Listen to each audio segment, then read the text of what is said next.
What is good, YouTube? It's Aaron back here with the channel, and we are on the bubble, I think, 14 today. We've got Logan, we've got Rahan. Rahan, how are you doing today, sir? I'm doing great. Alrighty, so, yeah, unfortunately, Rahan can't be here. He's actually at a wedding, his own wedding, actually. So, big congratulations to him. He's going to be wedding honeymoon over the next month, so I'm not sure he's going to be available at all. So, we brought in our honorary other person that we've had on a couple times, Aditya. So, big fan of you. How are you doing, sir, after Pittsburgh? I'm doing pretty good. Been chilling, Yeah. Feels pretty good. Yeah, and you had to keep the camera off because you were concerned about the discussions about your bed sheets. So I understand why you did what you did. Yeah, definitely not because my camera's not working right now. Hey, whatever excuses you want to give. Logan, how are you, sir? Uh, I'm doing better. I was crashing out at Pittsburgh, a generational crash out, as many of my friends know. But it was rough. I'm doing a little bit better now. Probably talk about it. Good, good. So yeah, Rahan, we got Aditya on here, obviously YCS Pittsburgh champion.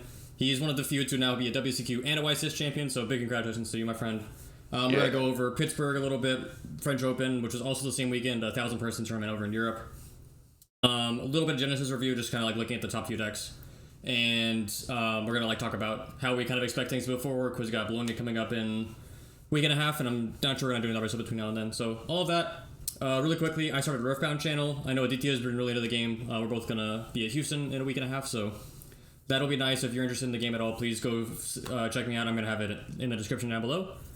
Other than that, let us get right into it. So, YCS Pittsburgh, or I guess we'll start with the French Open because none of us were there. We have Jordan Gallagher coming away with the win. The Scots, congratulations to you, sir. Brandon Dracotail, as usual, he got 10th place at whatever the last event was over there. It was Leo, right? So he got 10th with that. He's been just on a tear in the regional grind. I expect him to be in the points playoff. He's obviously very good with this deck.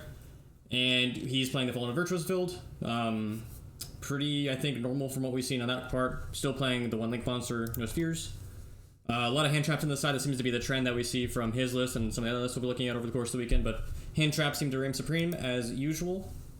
And again, Cartesia that we've seen running around on the side for the anti-air tiling C play. So, Rahan, you are the reigning Dracotail experts. What are your thoughts on his list? Because I am now Dr. Rahu, I think this list is fine. It functions in a different way than what my list did, which was it's playing heavier on the branded engine with Fallen and the Virtuous. I personally didn't like that option because it limited your extra deck options. I wanted to be able to play Spirit, Heretic Seal, and kind of get a bigger diversity of interruptions going first. I made Seal probably 60% of my games. Every single time I could make Seal, I would. So. Fair enough. Yeah, I mean, Seal's a good card. I like the addition that Fallen of Virtuous gives you. Like, it makes your interruptions a little more layered. Like, you have Albaz Engrave, you obviously have the Dogma card, what's the name of this thing? Dragon that devours the Dogma. Like, this card's really strong if you're able to get it on board. Turns Albaz into a double fuse when he uses effect, so I think Dracotail has kind of just reached the point where the engine is so efficient that you can kind of move around the extra pieces around it. Like, you can play this, you can play the dragon cards, you can play your list, which is effectively just like a pure version, like obviously so branded, but there's a lot of different variants on it, and just because of how powerful the engine is, you can kind of just do whatever, and as long as you're playing the game well, you're gonna perform pretty well overall. Logan, any thoughts? Yeah, this is pretty close to what I took to Pittsburgh. I think the main deck is 2 cards different. I played one less of the quick play, and I sided the second Urgula. And then my side was also fairly similar. I didn't have a lot of experience with the quick play before the event. I played mostly pretty similar to like Aditya's list, and then I kind of got pilled on the quick play. Which the quick play ended up actually being really good at the event, but I think in hindsight, it's not necessarily worth it. I think it's probably a one of at best, or maybe you side deck it. Um, and then for the extra deck, there's a lot of stuff that I didn't actually use. I played, I think, every target in this extra deck at Pittsburgh as well. I don't think I ever summoned Sanctifier. I don't think I ever resolved Rinbrum. The Dogma card I actually used quite a bit. That card was really nice, and then everything else I think I use as well. Titaniclad, I think I used one time. I actually didn't need it. So I think if you are playing the Virtuous build, there's probably some tinkering you can do with the extra deck to kind of perfect it. I'll agree. Like, there's a good chunk of combos you do in this deck where you don't go through Sanctifier. Like on the opposite, like I went through Sanctifier a lot. But like yeah, as you said, like most of the time you're going for Albion, either using the effect or not. Even not using the effect, like you make Secretarion with it and then set the quick play. Like it's just like you kind of just like have to treat it as like a different deck almost, like a different combo. Yeah, because in that version you like send Pan off of Branded Fusion, right, or something like that, or no, you make Albion, you don't use the effect, and then you Pan later, right, to pop it. Yeah. So yeah, when you're doing that, No. So what you do? There is a combo where you can pan pop it, but yeah, usually typically you would use Lucius and or like you would use Lucius on the board and then fuse the Lucius with Albion into Secretarion. Okay. So a lot of different options, and yeah, it made it sound like if you're going for like Albion off Branded Fusion, then Sanctifier is going to come up less. So maybe you can be a little slightly more optimal, but it's probably not a negative. And then if you're doing that, I do think Rinburn probably does come up. It's not a card I would consider cutting, but maybe it just isn't super necessary. So yeah, big congratulations to Jordan. Mirror Jade's another card that I didn't play either. I don't actually think you need that card if you play the Dogma. I think you just need like one or the other. Yeah, and then the rest of the top 8, I recognize a couple names. Unidix, Danilo, who's still playing Dracotail. I recognize Matthew Ricard. Is this the guy who, like, was in the back-to-back finals? Yeah. It's like Mathieu was in. I think Mathieu was at Worlds this year, I believe. I think he may have been in the back-to-back French nationalists, if I remember correctly. I don't remember specific. But this was another kind of thing that came out of the weekend that we saw, which was a Malice deck. Main deck, I think, whatever, hand traps, whatever, impulse, imperm, a lot of Bestials, no allures. So we've seen that become a little bit of a trend over in Europe. I'm not sure how much we saw that over in the US. But this is what we saw. The person who won whatever large tournament was last weekend in Germany. I think it was the German Open maybe, or just one of those. But they saw, Eunice cited Radiant Typhoon package just as, I assume, just like easy bodies to get on the board. And then I also see Cherubini. I assume the line is Cherubini into Chant, into Eldum, into Swen, and then assuming you don't have any Malice names, you can just like make Cherubini with Swen and Eldum, send whatever Dormouse, whatever the hell, normal summon, make Haggard, and then get into lines from there. So I think it's neat. It's a going first line that, because obviously like you would look at it like, oh, it conflicts with Impulse, this is why it's not main deck. But it seems like an efficient way to like play around the Chummies, obviously not Perulia. But it all works in draw phase, so Droll is less prominent. What are y'all's thoughts on this kind of development that we're seeing? I will say that this deck is like incredibly nasty. Like I think any deck that can play this many hand traps in this format is all like automatically just good, especially with a semi good engine. Granted, I do think Dracotail is still better. But one thing to note is if you watch the finals for this, when Yuna played against Jordan. Yeah. Game 3, I believe Yuna lost to her own misplay. She made a SP when she was under the Cyber's lock of Wizard. So maybe there was somewhere in there to like develop a better play, but I didn't look at it that in depth. Yeah, I mean, Malice is good. It didn't top 8 Pittsburgh, but it was, I think, 4 of the top 32. I have the stats pulled up. We'll check it in a second, but I believe it was 9. Right. I think there was 3 Malice players at X2 that missed. No, not 3. There was Milano on 2 and 16. I know one was 9th, yeah, which was Duncan, and I think James was X3. He was the highest X3. He was 9-0 after day 1 and finished with 3 losses. It was Milano, Duncan, and somebody. I don't remember the last one. Yes, that's correct. Because Luca lost last round, and I think Charlie was X3, Nick was X3. So yeah, maybe Alexander. I don't remember the last one. So yeah, we're seeing Dracotail kind of take over. It won the 2 biggest events of the weekend. Pittsburgh with around 1,800 people. French Open, I think, was 1024. And, I mean, Malice also performed incredibly well here. Like, he has the same number of spots in top 8. It has more in this one specifically, right? 3 tail, 3 and 3, yeah, and then Fire King in the 2. Yeah, so This deck's good. I'm kind of surprised that it did as well as it did, but I mean, this deck I think prepares the best for Dracotail in terms of what it can play. Like, Brutality C is very efficient in its deck. You can put Dimensional Fissure in your deck going first and second. Obviously, you're playing Impulse, which is a card that I think is very strong in the matchup. So definitely something to see if we see more of. So, yeah, you're good.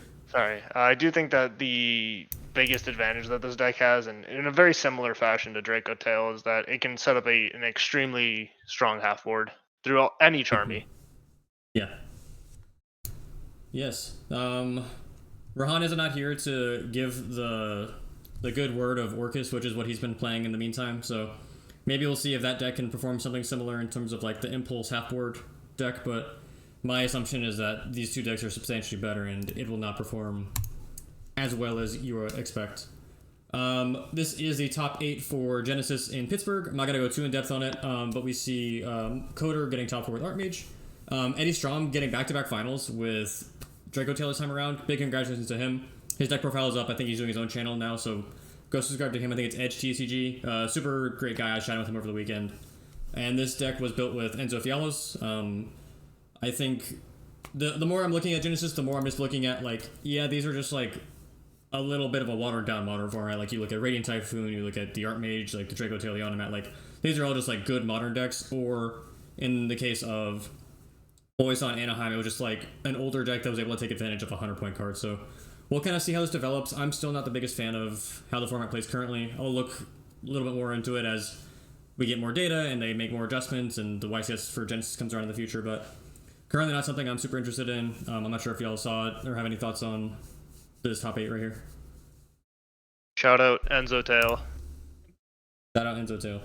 Yeah, I guess it's shout out Eddie. Yeah, good dude. Obviously, fantastic performance by him. Enzo, I think, just like handed Eddie his deck and just like went on this run in day 2, which is fantastic. The Dracotail deck obviously very good in modern, and it is very similar power to current. It's just 1/5 mana, and then everything else is the same, other than War of Lion. So just play a bunch do think that's something very frustrating. That I don't know how much we're going to talk about Genesys on this, but something very, very frustrating that a lot of players that I've heard from a lot of players is that in the Genesys pods there are just so many double losses happening, and having double losses happen in a single elimination bracket like that just sounds crazy. Like I don't really 100%. Know what to say. I honestly don't know what to say, because you see people in top 4 end up with a double loss and great, like now there's just no finals. Yeah, so that actually leads perfectly into our discussion with Logan.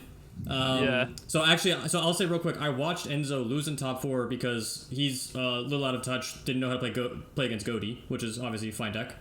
But yeah, like, I just watched a double loss in top 4, and I'm like, okay, so there are 3 people in the top 4 who lost. Who gets the last slot? And I don't ever think we found out the answer to that. It may have been the other person, which doesn't make any sense to me. So yeah, I think the double loss format is, we'll say, like, in Swiss of a YCS, we can talk about it. Like, I'm kind of cool with that. But Logan, you can kind of go off right now about how your experience went for Pittsburgh. Yeah, Pittsburgh, I finally experienced like the suicide double loss, I guess you would call it. There's a lot of factors into like what happened, and I think most of them are more so like issues with Konami than it is my opponent. Basically what happened is I had a feature match round 5. It was a written feature, and for those that don't know or haven't had like a written feature, basically what happens is it takes like 10 or 15 minutes to set up. You have your own timer. And every time like a string of plays is like happening, the writer will write it down, and then the judge is supposed to like pause the clock. So the issues with this was, number one, our clock was not getting paused as frequently as it should have. And my opponent had a lot of foreign cards, and it was like Sky Striker cards, newer cards, which the writer did not know. So we were having a lot of like just constant pausing. We were literally the last match done of that round by like a lot. We had constant pausing. We didn't have a visible clock, which also hurt. Sky Striker in general is a deck that takes forever to play. So game 1, I immediately knew, like, as soon as I saw a Striker card, that the match was going to have a potential to be going near time. So game 1 I scooped in like 5 minutes when I probably could have played it out. I don't know if I would win, but there's like a non-zero chance that I win. Game 2, basically what happens is I get into a situation where I put my opponent on 0 cards. I have a full board. I pass back to them, and they don't scoop. They just like set a back run pass. And my turn comes around, and it takes another 3 or 4 minutes off the clock that I don't think needed to be taken off the clock. We go game 3. My opponent does like Sky Striker stuff, resolves. Like if you go to the feature match, I think they resolve engage like 11 times or 9 times or something in one game, which is ridiculous because like based on what my hand was and based on my opponent's hand, there's like no way that this even really should have been a game. I should have just definitely lost. Anyways, end up like fighting back. We get into a top deck situation. And then in the feature match, this is where like a lot of the issues like really started happening. There's about like 3 minutes left, I think. And me and my opponent are both practically on 0 cards. The only card my opponent has is like an area 0. And for like 3 turns in a row, it's like my opponent sets a card, activates area 0, misses, passes to me. I draw a brick. We pass back and forth. And in this time, the writer is like trying to type out stuff and also like trying to tell the judge to pause the clock. The judge has a clock on his phone and it like keeps timing out. His screen keeps going black so he can't see it. So we're just like constantly passing back and forth. Opponent keeps missing on area 0. Eventually I top deck a Malulu. Normal to Malulu. Activate effect. I get Widow Anchored. I pass back. Opponent area 0 misses again. Passes back to me. At this point, there's like 20 seconds left on the clock, and my opponent literally has like an area 0 and like one like dead set card. And I have a Malulu and a Fua in hand. I draw. Normal summon Lucaeus. And I just kind of give my opponent the look like, hey, like, this is going to take a few minutes to resolve. Like, you're at 8,000 life points. I'm hoping my opponent is scooping. They're not scooping. I add 5 mana. I start to try to kill my opponent. I don't have time to do it. Time expires, and that is a double loss, taking me from 4-0, should have been 5-0, down to 4-1. And then just instantly, the pairings go up. I have to like dash out of the fucking VIP area, and I think like Aditya was there. There's a few other people there. Like I was very visibly like upset after the match, like very frustrated. And I sit down in my next round. I instantly get shifted with like a full hand of Engine, and dude, the weekend just fucking dies instantly right there. I'm just like, I'm spamming my group chats. I'm texting my friends. I'm done. I'm never going to an event again. This is like the worst YCS I've been to, which, for those 2 rounds, it was awful. So I don't really know what the solution to this is. I posted some stuff on Twitter. I retweeted some other stuff. We can try to have a discussion about like how they should fix that. But I think a lot of it is just like the logistics of them needing to have like clocks visible. Judges need to be on top of things. Writers need to be, it's not the writer's fault that, cards are foreign, cards are new. They probably don't play the game, There just needs to be something in place to make sure that that isn't happening in the feature matches to where it just runs more smooth. But yeah, what do you guys think the solution to this is? So real quick, I'll say this is 2 separate discussions in my eyes. I think one of this is the time rules, and then another one of this is like written features. Yeah. In terms of written features, I honestly think they're kind of unnecessary, especially when there's a stream going. Every experience I've had with the written feature has been, we'll say like neutral at best and negative at worst, just in terms of what it all entails. It's not a super enjoyable thing to go through, I think. Obviously you get some exposure. There's like obviously like there are some positives to it. I got a profile picture out of it. But on in terms of the actual gameplay that you are forced to go under when you're playing in a written feature, it's really just like inconvenient. So not my favorite thing. I think when you are streaming the events, and the other thing is in terms of like logistics of running the event, I think they did these time rules under the premise of, oh hey, now we're gonna like cut down on time in between rounds, right? A lot of these rounds were still 20, 25, even 30 minutes into time, and I think a lot of that was the written feature match going over, right? Because you have to pull the people, you have to then like have the writer write it all down, and then like keep up with all that. I think the written feature in general went longer than the visual feature, which is I think surprising to a lot of people. So I'm not sure if it's just whatever factors that go into that, but I think personally, if it especially if it fixes some of the organizational issues, just like remove written features, specifically when there is a visual feature, and they have that production running. Aditya, what are your thoughts on that specifically?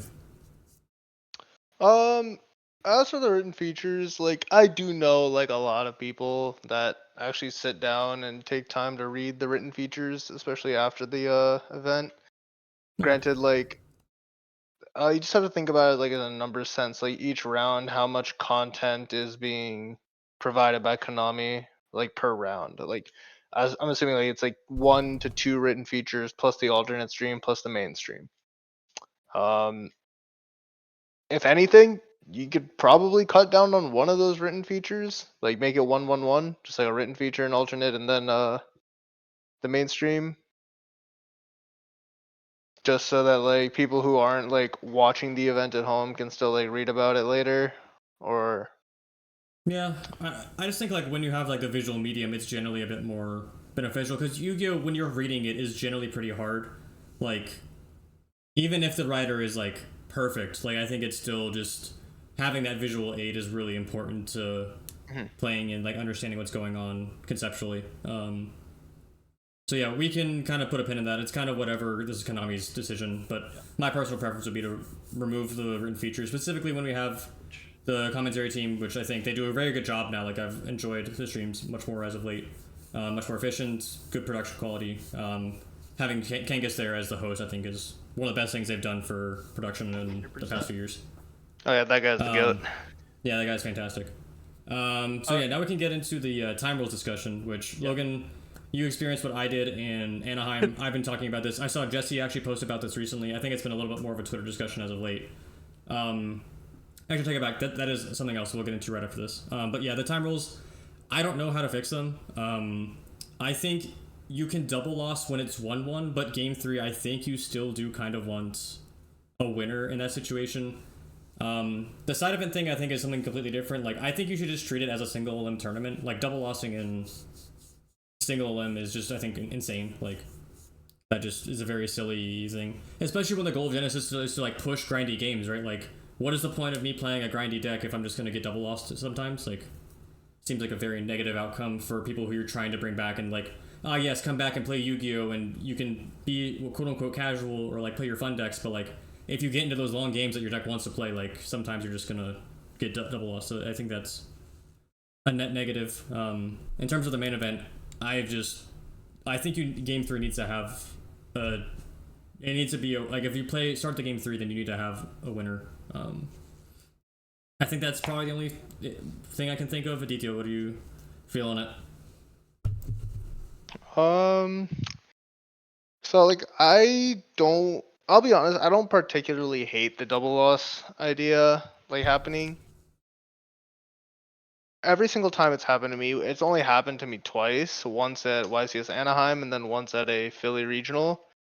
In both of those instances, I think about the game and I say, yeah, I could have played faster or I could have pressed my opponent to play faster. Like I mean, I'm very, very bad at like actually telling my opponent and saying like, hey, play faster. I'm always like of the advocacy saying like, hey, like, yeah, you can take your time, like, sure. Because like, I think I can play fast enough. But at the end of the day, I think it just comes down to how fast both the players are playing. Because I think if both players are playing like at their top speed, you will like never go to a double loss. I don't agree with that. I don't agree with that either. Like, I think a majority of matches will not be decided by time, but I think the way that the game is shifted, like, the match I keep referencing is my match against Triff, where even if we played at peak pace, which could have been, whatever, like 7 minutes faster game 1, we start game 2, 20 minutes left. So I'm either winning game 2 and the match is over, or we're starting game 3 with, whatever, 3 minutes left. Like, I don't know if there's a good solution to it. But, like, if we are going to have these written features and we're still going to have 15, 20, 25 minutes time in the round, then what's the benefit of doing the double loss cutoff? Like, obviously you remove ties from, like, the bracketology of it, but I think it still is a negative player experience from that. Like, Dracotail versus Striker, Logan, like, is in a winning position in a very difficult game, and that's something that he should want to be proud of and like, all right, yes, I was able to grind this game out. But you also heard him. He scooped game 1 5 minutes in a winning situation because like he didn't think he would have time I wasn't to in a play. winning situation, but I scooped in a game that wasn't lost yet. Yeah, sorry. A game that was winnable. Like same thing against my match against Triff. Like I played a 35-minute game 1 going for a second. I just scooped game 2 instantly. Like I look at my hand and I'm like, this hand's playable, but I can't win a 15-minute game with this hand. So now I have to go straight to game 3 and hope to have a better hand. So I understand. I'm just saying as a, like personally, I haven't had any experience like that. Like as I said, like both the double losses that I've had, I've looked back on saying like, yeah, I could have played faster. I could have just said like, hey, can you play faster or something like that. I haven't had any situations really. Like even when I played against Pac, like round 9, it was like the last round of day 1 of Anaheim. We both definitely could have played faster in those instances, but it was also a scenario where we were quite literally playing the same decks card for card. So, and like you can know how the mirror can get sometimes. So we ended up going to a game 3. I think if we had 2-3 more minutes left, like it would have been over. But those 2-3 minutes, like, could have also like, yeah, he ended up scooping because he was in a losing position anyways. But I think with those 2-3 minutes left, we would have had a drawn out conclusion, like no matter what. But at the same time, I think we both could have played a little faster. But like we both took some time to think on our plays. Yeah. So I guess that's like the question. I guess you should. That's like another question you can probably like pose is that how much like time should you be taking like per your like how fast should like players be playing right now? How much time should be like afforded to be like thinking, especially with the time rules being the way they are now? Like, should people be like urged to play faster, or like we can no longer just look at how much like we can't take as much time to think and as much time to play as we used to, right? Yeah, it's all about adaptability in the end, in my opinion. How well you can adapt. One thing I've been considering too is just like I don't know if this is even legal. I assume it is because you can do it on Neuron. Is literally just having a clock at our table, just like bringing a little stopwatch with me, and because I think a lot of I would say probably like 3/4 of the double losses can be solved by either one player needs to be scooping faster and obviously losing game state, 2 just playing faster throughout the match and picking up 5 or 10 seconds, throughout the whole match here and there, and you gain over the course of time an extra few minutes. But also just I think having a visible clock as a reminder, because it's pretty difficult to, especially when you get into like, I don't know if it's like a flow state, I guess, when you're playing Yu-Gi-Oh! It's pretty difficult to try to remember, you're trying to remember your combos, trying to interact, but then you also have to think about the clock. Oftentimes you literally have to turn your head 360, and when I turn my head, I don't know what my opponent's doing. Are they drawing a card? Are they, I don't know. It's weird. I don't want to turn my head and, I don't know what's going to happen. I don't want to take my eyes off the game. Also, depending where you're sitting in the room, the clock is literally like 500 feet away, 1,000 feet. Like you cannot see the clock at certain times.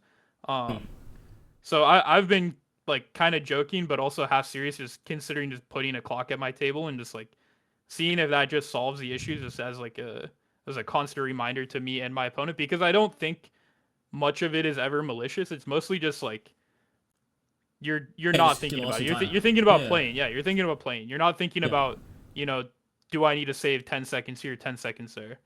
Yeah, but if you look at the clock and you see 15 seconds runs off, maybe you decide to make a play instead of waiting another 15. No, and then for sure, like I would just advocate using Neuron in that case because it has a built-in timer as well. Yep. So if you're having trouble keeping track of time and you can't see the clock, like, you have a way to do that pretty much like on your phone. Yeah, I think. Yeah, you're good.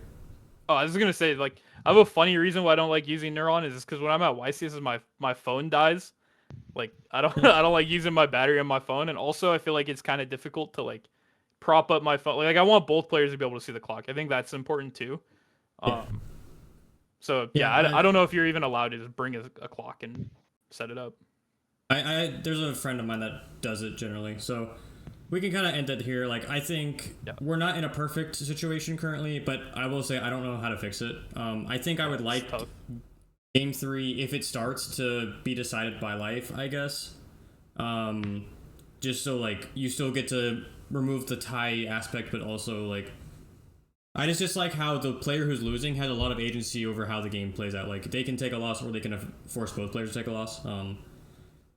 Obviously, Konami knew that was an option, and they are in general very, I will say, kind in how they perceive players to act and be good actors, but there's no guarantee that people are going to be kind and generous in those situations because it's a competitive game, and I'm not going to expect my opponent to do that. If they do, God bless, and that's great, but I can't just like walk in with that expectation. So, quick side note, on the same topic, and it's mostly posing a question. Like, what are your thoughts on, rather than it exclusively being a double match loss, the double match loss is dependent on your game record. So say that so we have player A and player B. Mm-hmm. Player A is up game 1 and time gets called, and now it is a double game loss instead of it just being a double match loss there. It's a double game loss, resulting in a 2-1 record in favor of player A, giving player A the win. Sure. On the contrary, if now they are in a position where it's game 3 and they're awarded a double game loss, now the record is essentially 2-2. And in that instance, it would provide a double match loss. What do you think of that? I don't know of any game 1s that go 50 minutes at this point. It may fix like 0.2% I don't know. You had one. of matches. I'm pretty sure you had one in Anaheim, no? No, I played a 38-minute game 1 and I went to go and I go. Oh, so you're saying like if we're playing game 2? Okay, sure, okay. Yes. Then I guess, but like I think the game 3 thing is also important. Like maybe you could do that in addition, but. I also think that system could probably be abused pretty badly. Yeah, the same thing can happen, right? Where you can just like stall out game 2. I guess you can't. No, I don't know. Well, I would just think like anytime you play a long game 1, whoever wins that game is now incentivized to not complete the match, right? Yeah, or like if what do you mean? Like make game 2 last as long as possible so they are locked in as the winner. Yeah, like if you play like a 30-minute game 1 or whatever, now they're incentivized. I'm not advocating for this, but I'm saying at the same time, does that not incentivize the player in a losing position game 1 to just scoop early to prevent that from happening? It does, but then I think you run into the same issues that you have now where people are scooping games that aren't decided yet. Yeah.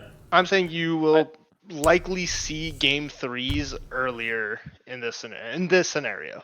Yeah, I think for me, the biggest problem with this system isn't even necessarily the double loss, is that there's a lot of games that are ending that aren't supposed to end. Like, there's too many matches or too many games that are ending where there's not a clear winner. And I also think there's too many games that are ending or being forced into a situation where it's like, I played against Aaron at Anaheim, and game 3 he's playing Dracotail, and I decided to leave in like a bunch of cards that I normally wouldn't leave in, just because I knew the game had to end in 30 seconds or a minute or whatever. I took out a lot of my like interactive non-engine. I just shoved literally every single hand trap in my deck, every starter in my deck, and just prayed that he bricked or prayed that I stopped him. And that's just like not a normal game of Yu-Gi-Oh. It worked, but yeah, I think there's too many games that are being affected by the time rules, more so than just like how much getting a double loss sucks, which I think it does. But yeah, I just think Yu-Gi-Oh is not being played properly as much as it used to be. And I only pose this question because I want to more or less find a way to have these like full games played out. And one of the ways that I thought these games could be played out to its completion is that game 1s and game 2s just get scooped incredibly early, based on like, because like if people are playing it out from a clear losing position, like the never back down, never give up mentality, I respect it. 100%. I played Master Duel. I get it. But like the way that the time rules for the TCG work right now is just not super feasible. So in order to see more game 3s and have more games like play out to completion, I just would like to see a way where these game 1s and game 2s just end very, very quickly, or incentivize players to end them very quickly. Yeah. One thing I was thinking about too is like, I know Konami doesn't want their tournaments running long, but if you were to add, say, 5 minutes to a round of, like, to Swiss and make it 55 minutes, does that actually significantly increase the how long the round goes? Because generally what happens is you're 15, 20 minutes in the time and there's a feature match that's still going and the rest of the venue is still, like, the rest of the venue is done. So as long as that feature match isn't going 55 minutes, you're going to get out at the same time as you normally would, right? I think it's the same as this. Like, before it was 45, we complained about not having enough time, and it's 50. Like, eventually, like, you're also adding 45 minutes guaranteed to every round. So, like, you're getting out, like, I think in Pittsburgh we got out, like, a quote-unquote reasonable time of, like, 8 p.m. So, like, the earliest we're getting out now is 9. Yeah. And that's, I think, like, best case scenario for a lot of people, for a lot of events. So I think what I'm arguing here is that I don't actually know if it adds that much time to it, because there's always going to be, like, between the deck checks and the feature match, there's always going to be a round that goes way past that 55 minutes anyways. Yeah, but, like, then it's 55 plus 30 instead of 50 plus 30. I understand the idea behind it, but I think it plays out the same in practice. Like, before, when we had 45-minute timers, like, for nationals, it was, like, the same premise, right? Where, like, we still had 25, 30-minute timers. This was the old time rules. And now we're at 50-minute rounds. It's still 20, 25. So, like, the time is approximately similar. So if we go 55, but it's only 15, 20 minutes, it's still eventually the same amount of time. So maybe it helps a little bit, but yeah, I don't think... Sorry, go ahead. And if that's the case, what's to stop people from just taking more time to make their plays now? If you just increase the time slot, because it comes down to, like, you look, how many times have you played against your opponent? You're going to game 2, and there's like 30 minutes on the clock, and you're both of you guys are like, oh, okay, we have plenty of time, and then you look at game 3, and it's like, oh, 7 minutes. Yeah. Yeah. Now I got to play at the speed of light. Yep. Yeah. So I don't think increasing the time actually fixes that issue, because you're going to still have the same problem of people thinking, oh, we have enough time, and they're going to play at a much slower pace than they would when there would be 5 minutes less. Yeah. All right. Well, that was a lot of talking for, unfortunately, no real answers, but I think this is conversations that need to happen, because it seems like Konami is a lot more responsive now, so hopefully they can find a solution that we were unable to, and this was somewhat informative for people that haven't gone to an event yet. Like, Rahan hasn't experienced these time rules yet, so I'm going to send him this episode and say, now you have some experience to hear from. I'm right here. Yes. Shout out Dr. Rahu. Last procedural thing, I wanted to make this brief, so quick. Asymmetric Top-Cut, Jesse posted about it. He's not the only one. Yes or no, Logan? Yeah, 100%. I think you'd have a hard time finding a Yu-Gi-Oh player who wouldn't want that. Logan, or not Logan, fucking Aditya. Yes or no? Yeah, I could see Asymmetric Top-Cut being good. Honestly, I really don't care how the Top-Cut is portrayed. Like, I guess if you do asymmetric and there's an odd number, you just give the first seed a bye, right? So you don't. So the way that it would work in this situation was there were 11 people at Pittsburgh that were X2 or better. So it would be 11 versus 6, and then 10 versus 7, and 9 versus 8. It would just be those 6 people that play an additional round, and then once the winners of each of those matches come out, then you play top 8 from there.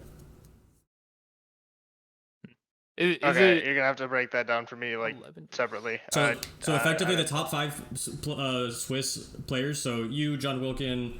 I don't remember who else was exactly in top 5 after Swiss, but all of you have a bye at the quote unquote first round of Top-Cut. It would just be players 6 through 11 who play one additional round, quote unquote, of Swiss.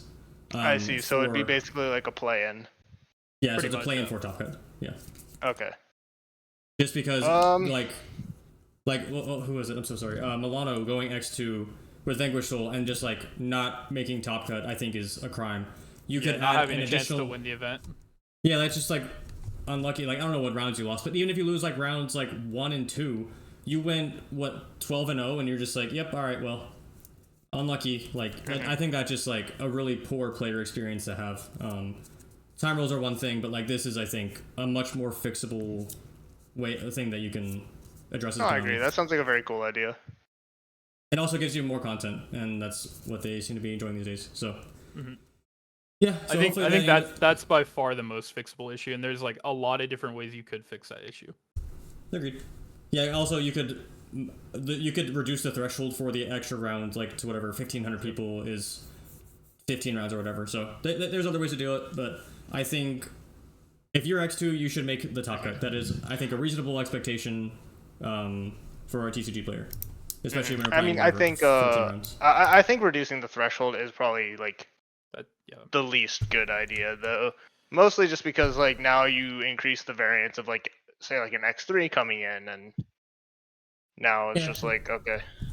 I'm kind of indifferent either way, but yeah. I think is something. I do agree that the asymmetrical top cut is probably the best way to go with it. Sounds good to me. Alrighty, so this was a very long discussion already, so we'll kind of keep the Pittsburgh stuff a little brief, and then we can look at some like forward moving trends. So top 32, Dracotail had 11 of the 32. Mitsuyami was second. It was 7 of 32, so just under a quarter, but it was half of the top 8. So that is winning a lot of rounds towards the end. So sorry. Quick side note: I will be stepping away right now. I have to leave. Yeah. So Okay, it'll continue without me. No, Goodbye, you, sir. Much appreciated, sir. Mm-hmm. Alrighty. So unlucky we didn't get the breakdown from him himself, but he decided to talk about time rules instead. So I heard it from him. I was his water boy throughout the weekends. From what I remember, he had like a very diverse Swiss run. Probably like all this top cut. He still doesn't know how to play against Lunalight. God bless his soul. Thank God. Before top 8, we talked about him having to play Lunalight, and we literally discussed the heavy pull interaction. Thank God he remembered, bro, because he just tossed game 2 and then almost lost game 3 to not knowing how the cards worked. Lordy. But yes, we look at top 8, we see Aditya, we see John Wilkin, we see Sako, who top 8'd another event, Logan Shepard, who is on the come up over the past couple years. He's been playing very well. He's a part of Logan's testing group. And I don't know these other people, Joe Reese, Dylan, Nicholas, and I'm sorry, I'm going to butcher that. Mutasim? Malak, I'm so bad. But yes, we see 4 Mitsuyami through Dracotail and Lunalight.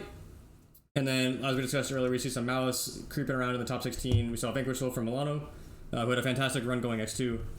And then we skim throughout. We see Luka Kovac, who topped another YCS with Dracotail, same as Jesse Cotton, who was able to do it with Dracotail as well. Nigel, who's another one of their Canadian friends. Anthony Zhu with Gem Knight, he topped nationals with that deck as well. So a lot of familiar faces in this. Yeah, Logan, what are your overall thoughts from the breakdown?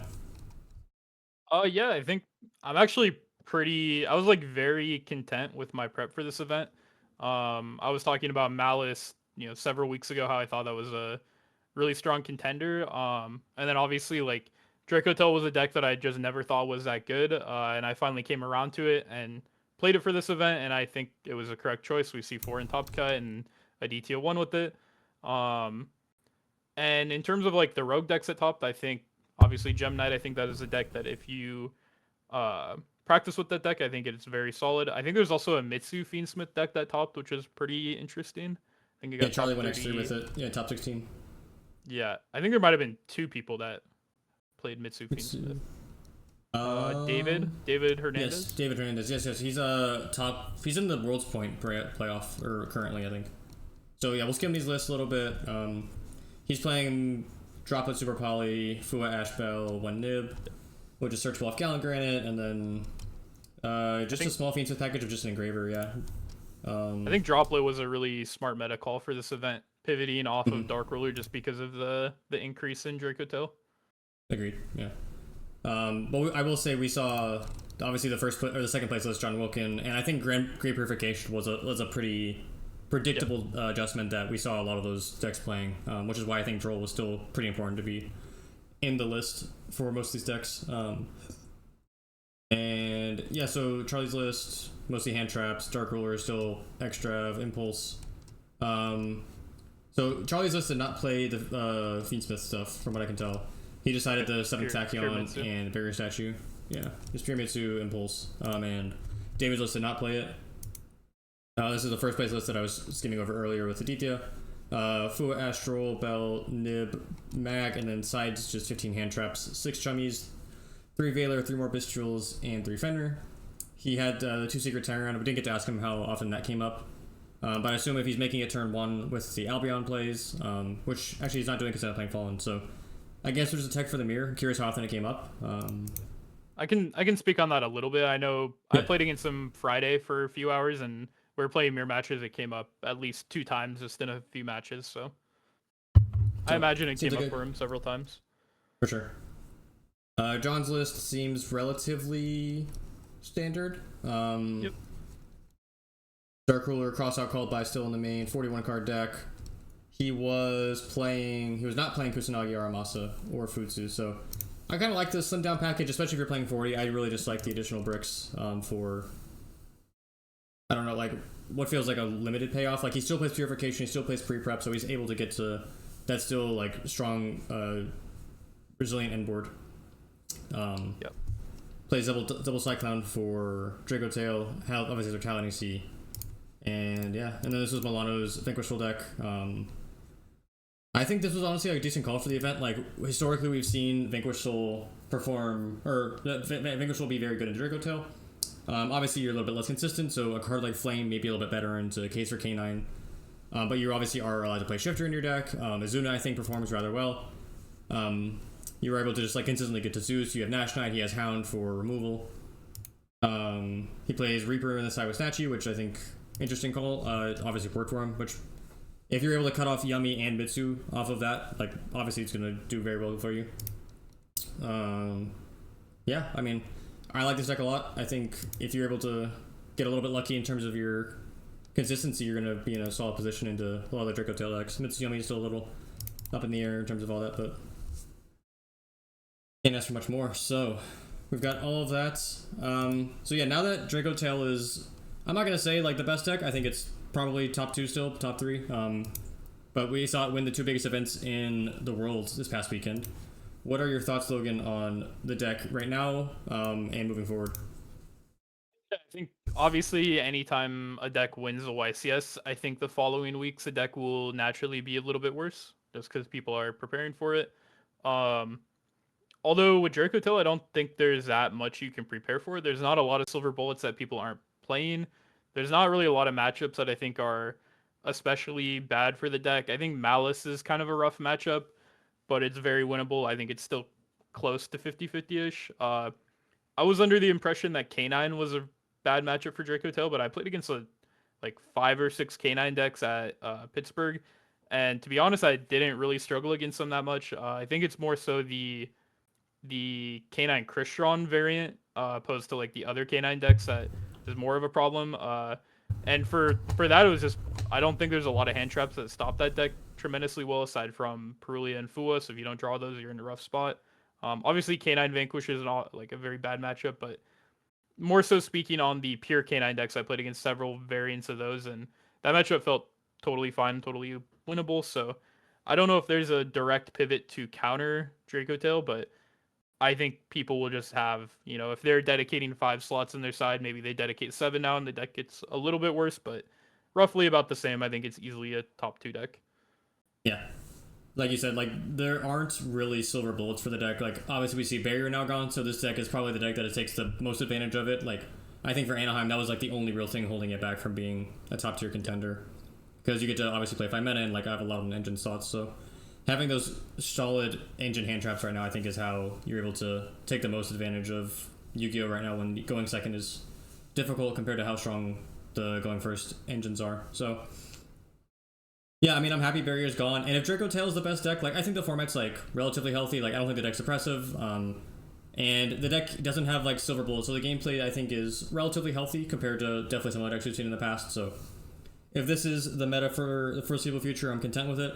If you want to hit the deck in any potential way, which I think is a little premature, like I still think decks like Mitsuyami and K9 Crystron are like, they do more unfair things. Like I dislike Spell Cancel, I dislike how splashable Mitsurugi is, I dislike Herald of the Arclight.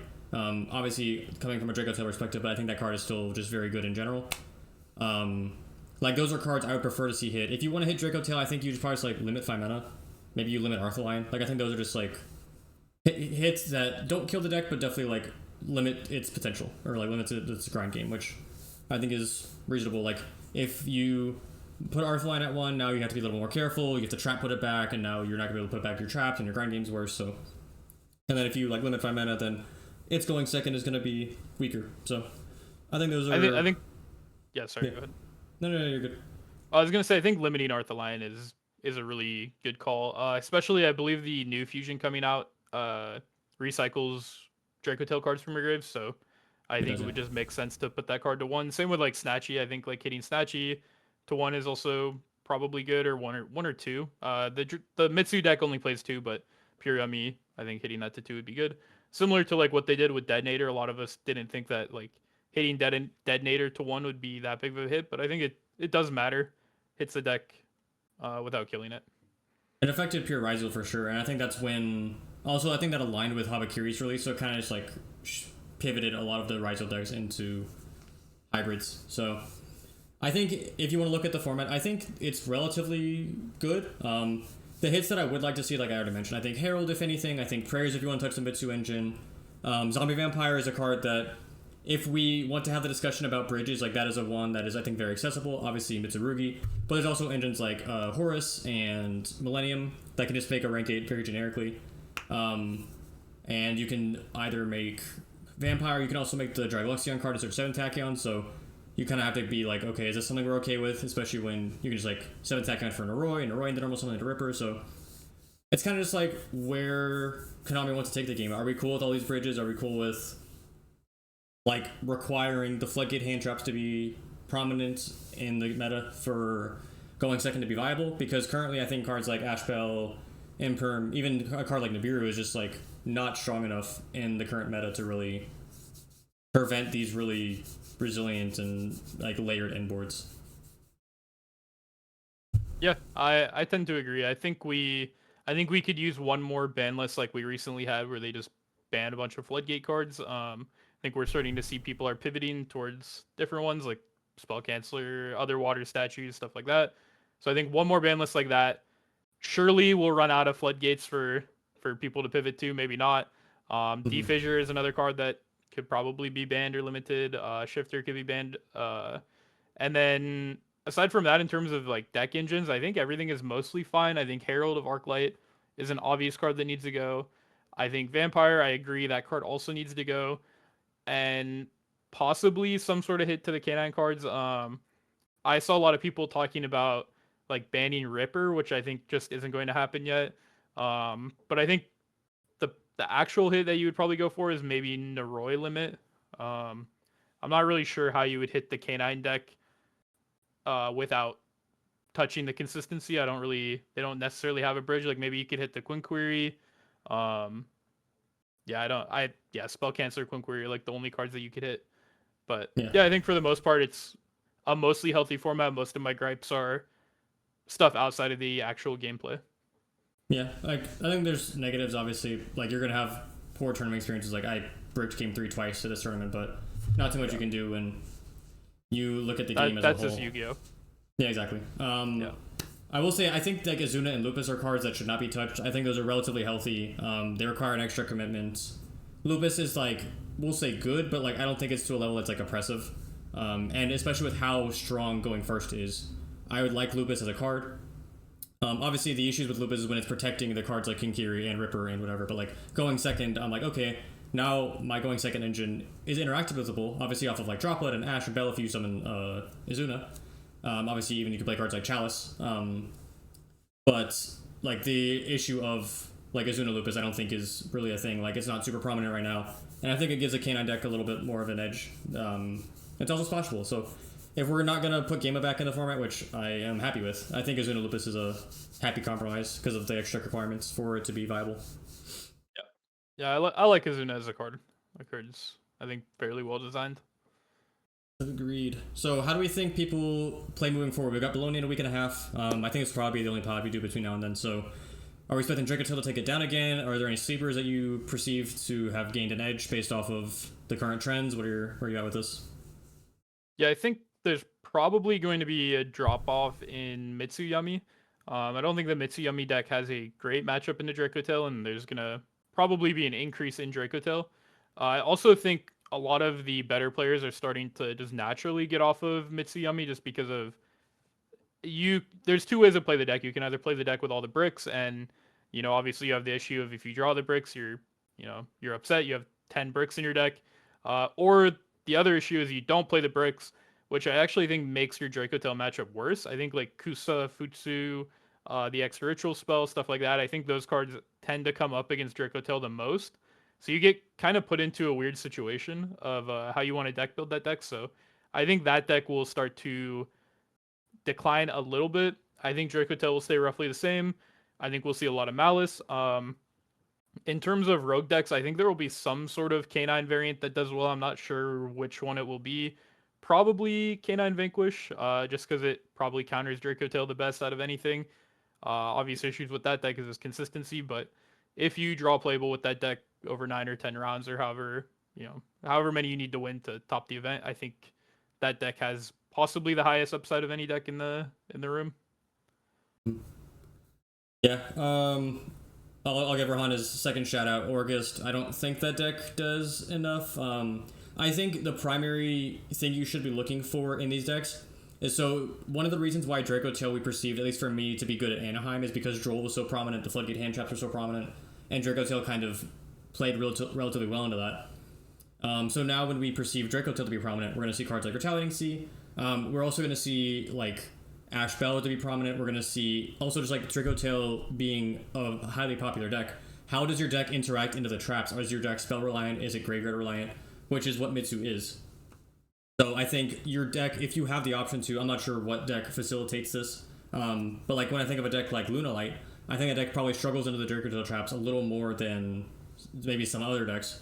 So if you look at maybe like Crystron Cannon, where your graveyard either has too many resources for them to sting, or just kind of avoids the graveyard as much as possible to minimize cards like Sting and Flame's impact, then that would be my recommendation. So I think, like you said, a Canine deck, I think, does that relatively well. The ability to play Azuna also like threatens Zeus, which is, I think, a card that can... It gets you into a grind game against them, right? Like, you're not going to win immediately because like, you have to play main phase 2. But now that you are able to clear the traps, hopefully minimize their grind game, you can now get into a bit of an actual game of Yu-Gi-Oh! Where they're not as set up as when they have everything set. So I think I would pick a Canine deck as well. Ideally not Mitsu, because again, like the Canine engine, its value is limiting the impact of the trap card. So putting Mitsu with Canine or just like playing Mitsu in general, I think doesn't have that. I think Krishan's not bad. Like you said, the deck plays through like the 1-for-1 hand traps like incredibly well. Or you just probably play a deck that plays Impulse, because Impulse is just very good. Checks 5 mana, which is a very strong card right now. And obviously Malice is well positioned to do that when it can play the shifter cards as well. So those are all, I think, good things to point to if you're looking for a little bit of off-meta choice. I think Dracotail is still going to be a very good choice because, like, we all both acknowledge the non-engine for it is a little bit harder to identify as, like, what's oppressive and what's going to really shut it down. I think it's kind of hard to identify. Yeah. This could also be the event that we see Canine Dracotail that just, like, plays Azuna Lupus in the main, and then I've seen lists that side into, like, Jokul Naroi when they go first. But I think just like Azuna and Lupus is probably like the peak, like it's the best that the card's been in a while. So I think we could see some sort of Canine Dracotail hybrid deck perform well as well. I played Azuna at whatever it was, Pittsburgh. It was very good when I drew it. Would recommend if you want something to check Dracotail. That was my intent behind it. So did you consider siding the bigger package? I thought about it. I would still play the Branded Fusion, which in hindsight may regret, just because of Touting C, and like if I full committed into the Dracotail stuff, then the Canine package, I think it's not bad. The primary issue with it is like you never want to use 5 mana as a 5. Like you kind of want to play Dracotail or Canine, and if you have to use normal summon under Roy, then it's not super likely you get into the Dracotail package. Like you have to like draw 5 mana spell, so you have 9 total targets. So maybe you play like Wonder Roy, whatever, because also post side, people are going to take out Logan too, so that's something you can take advantage of, is like if you put in whatever 3, 4, 5, 6 spells to up the consistency, you're going to be in a solid spot. But I think the deck already is pretty solid going first. It may just like be an unnecessary addition. There's always that potential. So if you want to do well in Bologna, look at Azuna. That card's broken. That's all we got. Any final thoughts, my friend? No more generational crash outs for hopefully the near future. And Yeah, whenever the next YCS is, I'm sure. My sounds friends know me. Like, dude, I just want to win so bad. Like, when I lose, it's brutal, especially in that fashion. I'm too competitive. 100%. Alrighty, so next event for us is, I assume, Richmond. I'm not sure if you already booked. Yeah, I should be going to Richmond. I guess remote YCS, so I'll probably play that. Just that is it exists. Yes. That's the same weekend as like the Riftbound thing, I think, in Houston. So it's probably not going to have a great turnout. Yeah, I'll be at that event in Houston. Other than that, I'm not confirmed for Richmond. I'll probably go. I'm definitely doing Vegas because I'm teaming with Aditya and our good friend Nick. So that'll be just. I wish that the 3v3 wasn't in Vegas, but it's just like a nice yearly go hang with the boys. Hopefully, have some fun playing the best event of the year aside from nationals, in my opinion. Agreed. Yeah, I wish it wasn't in Vegas, like I said, but otherwise, like the vibes are high. The format's generally solid. So not too much to complain about in that regard. So yeah, if you want to follow Riftbound, channel's gonna be linked down below. Logan's obviously gonna be collabing with this video. Go sub to him. Best of luck to Andrew at Bologna and at the remote YCS. Otherwise, thanks for hanging out, and I will see you in the next one.